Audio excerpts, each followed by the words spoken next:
Research Associate at the London School of Economics and Political Science, specializing in Iran, Afghanistan, and Central Asia. She joins us now from London. Thanks so much for speaking to us. Walk us through, if you can, what choices Iranian voters really have today. Is it mostly between, conservative party members and hardline candidates? They don't really have much of a choice because it's predicted that there will be a conservative win without a doubt, because most of the reformist opposition has been disqualified. They're not taking part. Nevertheless, although it looks lackluster and unimportant, these elections are important because there are important markers there. First of all, on the international scene, in the rivalry between Iran and the US, if the turnout is high, then the Iranian government, Iranian establishment can boast that it has won over the US. But if the turnout is very low, then it would indicate that the maximum pressure campaign has worked, perhaps.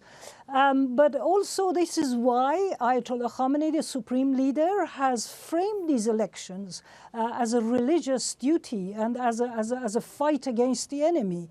And in that framing, then a lot of people feel that they are obliged to take part, because if you don't take part, obviously you could be accused of treason and then face punishment. The second important marker is that the rivalry between reformists and the conservatives, how far is that, and how far can the reformists actually push the situation? If the conservatives cannot win a complete majority, then they might be in trouble. And then the third marker is amongst the conservatives themselves, which is terribly important. Whether the hardline conservatives are going to win, which is what the IRGC wants. IRGC has been trying to push out the clergy, the candidates that are amongst the clergy.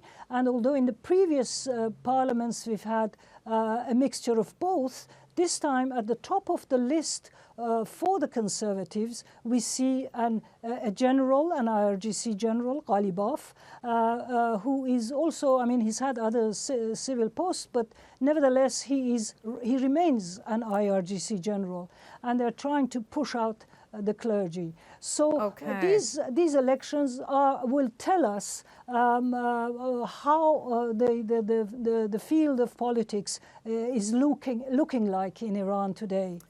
Given, though, the calls for a boycott and the fact that many analysts expect very serious voter apathy in this election, do you think voter apathy would only make a statement that could easily be ignored, or could it actually bring change, being a protest in itself? That's actually the most important question, because it has been predicted before, not just from the outside, but also inside. Research has shown that there is great apathy. Very few are taking part. Following the crackdown on the November protests, which by some reports about 1,500 were killed, some other reports saying about 340. Nevertheless, that has left a lot of people very, very angry. And then we had the Ukrainian airliner, which killed some 276 people, 15 of them, I think, children. That has left many people angry. And these people who are angry are the educated, the students, the young, and the middle class, which are terribly important for the legitimacy, if you like, of the regime. And if they cannot enter into elections, then it will be a big failure. And the pictures that we have seen in the social media today, many people are uploading videos that show a very, very low turnout. And some predictions are saying that no more than 20% will take part. Okay. Regardless of the turnout, though, if hardliners really manage to sweep this election, what do you envision for the near-term future of Iran?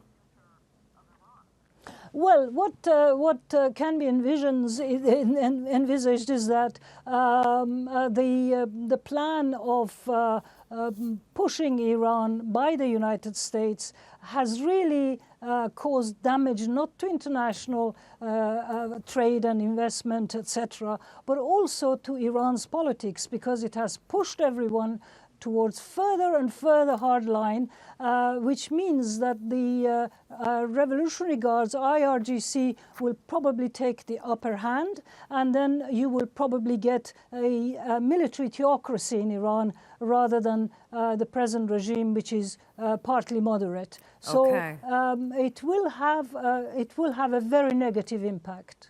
And we can expect more geopolitical confrontation on the globe, if that is indeed the case. Yes, Massoumeh Torfeh, absolutely. okay. Thank you so much for joining us. Unfortunately, we have to leave it there. I appreciate speaking to you. Thank you.